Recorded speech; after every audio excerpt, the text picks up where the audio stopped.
Hey guys, Little V here. Yes, you can use my music, and no, I don't do tabs. And you'll probably have noticed, I'm outside today. I need to get some sun, man. Being in that basement cooped up, God, I look super pale. So I'm getting as much sun as I possibly can. Anyways, quick PSA, I am not doing any more Persona covers. If you don't want to hear the rant, please skip to this time code and I'll answer your questions. Long and short, on the newest video I put up, I asked, could you please not spoil anything? I haven't finished playing the game yet. And not one, not two, but 9 people replied to that comment with endgame spoilers.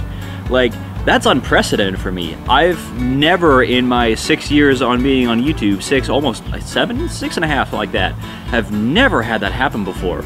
And honestly, it was really frustrating. On top of that, I misspoke a word in the song and addressed it also in the comments, but every third or fourth comment was someone going, "Oh, you got it wrong." Man, that was exhausting to read those over and over and over again. And it gets even better, because after I posted the comment saying, alright guys, I'm done with Persona on the actual video itself, I had people replying to that saying it's my fault for not playing the game sooner, a game that came out in April. In fact, one guy compared it to like saying, oh, it's like saying, don't spoil Pokemon Red. Pokemon Red is a wee bit older than 3 months. Oh, there were also the comments making themselves the victim, saying that, oh, why are you punishing all of us for the actions of a few?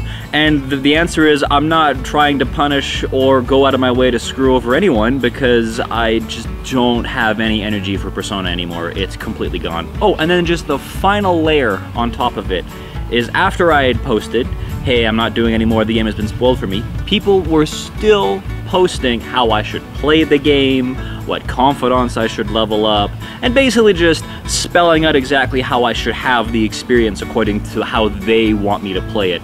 So I'm done. I'm done with Persona. Sorry guys, I had a couple more covers planned. I was even planning on doing like a small EP. Sorry, I'm done.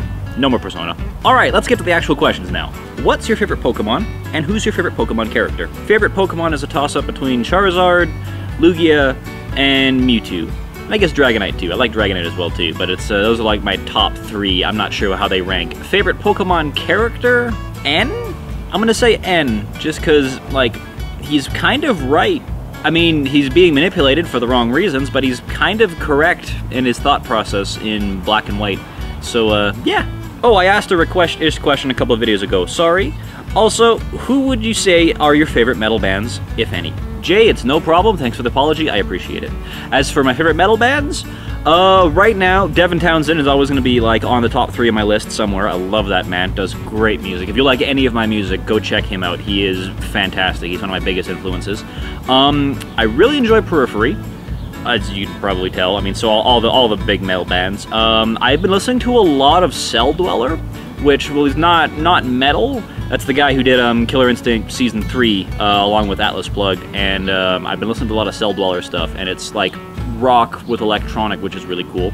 Meshuggah, you know, all the big names and stuff like that. I'm not a huge fan. Funny enough, you'd think that I'd be like, oh, maybe I'm like a huge Metallica fan or like a huge Slayer fan. All like the really old stuff, I'm not the biggest fan of. It wasn't until like Slipknot was the first metal band that got me into metal, and I was like, what the heck is this stuff? And then it kind of just evolved from there. So, but if I had to like pick top 3, I'd say Devin Townsend at the top, followed by probably Periphery, and for third, I'm gonna say Cell Dweller. Although that's my top 3 right now. That constantly changes. Like, that shifts about every other week. Do you have any musical guilty pleasures that you listen to? I don't really have any guilty musical pleasures, because I don't really find it guilty at all to listen to this stuff. I openly embrace all music. Some weeks I'll be like, yeah, you know what? Katy Perry. That's all I'm gonna listen to this week, Katy Perry. You know, and then next week it's like, you know what? I'm just gonna buy Psy's new album and just listen to it and put it on repeat in the car. I love all music. Like, there's very, very few bands and artists out there that I will go out of my way to not listen to. And it's even something I tell my students, is that, like, you might as well, like, if you're, especially in the music industry, if you're gonna listen to music and do music and be a musician, you might as well listen to all of it, right? Because if you don't, and you go out of your way to not listen to certain styles of music, you're kind of limiting yourself. It'd be like if you know, only learned how to do, like, if you, like, for example, if you only listen to metal, that'd be like if you only know how to do addition in math, right? You can do a lot with addition, but if you know subtraction, all of a sudden you've got a heck of a lot more information to pull from to do more mathematics, right? So I don't really have any guilty pleasures as far as music. Do you have any trick for somebody who wants to start a band? That's an easy one. Start. Just put a group together. Find some friends, put a group together. And if you are over the legal drinking age in your country and want to go play bar shows and stuff like that, the internet is a great resource for making contacts, but don't underestimate the power of just good old-fashioned walking around and handing out pamphlets. That gets a lot of people to shows if you are persuasive and charismatic enough. Have you ever considered having your own Discord server that's either publicly available or exclusive to your patrons? Also, keep up the amazing work, you beautiful bastard. Ah, I see we got a Philip DeFranco fan in the house. You know, I'm actually just getting into Discord right now. I haven't really done too much with it. I haven't really used it a lot. I typically would just use Skype or like Messenger on Facebook or stuff like that if I need to get a hold of a large group of people, but maybe down the road. Like I said, I'm just now embracing Discord. I'm starting to use it a bit more, and yeah, maybe. I'm sure this has already been asked, but what do you use for your hair? Shampoo and conditioner. How many musical instruments do you have, and how many musical instruments can you play? Too many and not enough. Did you ever take guitar classes early in your life, and if so, were they as helpful as they claim to be? I'm starting guitar classes next year, and I wanted to know if it was a waste of time or if it's better to just practice and learn on my own. So I actually didn't take any lessons when I first started playing drums, and definitely not for guitar. I just kind of self-taught myself guitar. I do recommend it to any beginners learning how to play an instrument, because you can skip so much BS at the first year or so of your playing that you might accidentally develop bad habits and not even realize it. And a teacher can really help you kind of guide you in the direction you want to go and help you learn specific techniques. It's also great to have someone who knows what they're talking about and being able to have like access to a resource like that who can, hey, I'm trying to work on this specific technique, and you give me any pointers? Oh, you can try this, and da-da-da-da-da-da. Or hey, I want to look at this kind of song. Oh yeah, we can do that kind of stuff. Having a teacher, especially for the first bit, is really important. Like, I think it's really a really good idea. Because, I mean, you can get by with self-teaching, but you can save yourself years of extra hassle by just getting it straight from the source. Now, that being said, it has to be a good teacher, right? It can't be a bad teacher.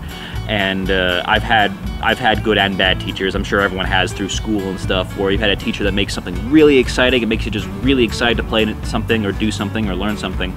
But then, of course, you have the teachers that are like, all right, now open your books to page 25 and do questions. Yeah, those guys, yeah. But all in all, I'd say yeah, it's good. Guitar classes, good idea. Boxers or briefs? Commando. And we're gonna end on one of the most ridiculous comments I got on the Persona video that I put up on the weekend. This in response to me misspeaking a word. Then take it from someone who is an expert in understanding English. I've dubbed Japanese songs and came across tons of...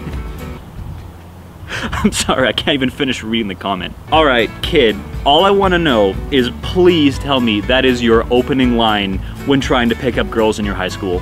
And on that note, my girlfriend just showed up and we're gonna go, well, shop for places in Montreal. So, rock on, peace out, and we'll see you next time. Bye!